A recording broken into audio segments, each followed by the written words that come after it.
Welcome to my new blog post 40, and in this blog post I'm going to discuss about governance framework. So let's start.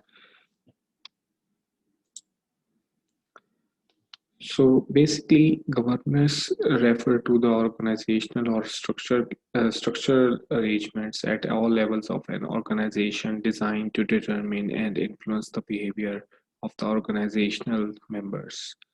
Uh, So the concept of governance is actually a multidimensional concept which normally includes consideration of people, uh, their roles, their structures and policies. And also it requires providing the direction and oversight through the data and the feedback. So basically, governance is the framework within which authority is exercised in organization. This framework is includes, but it is not limited to rules, policies, procedures, norms, relationships, systems, and processes.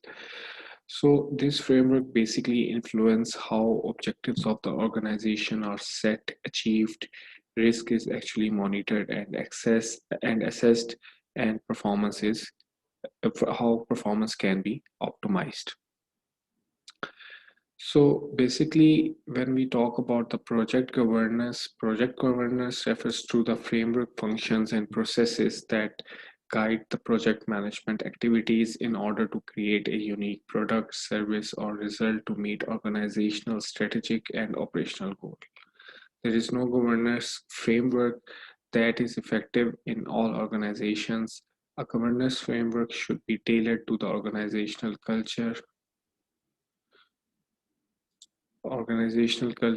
types of projects, and the needs of the organization in order to be effective. So with this, I conclude my governance framework blog.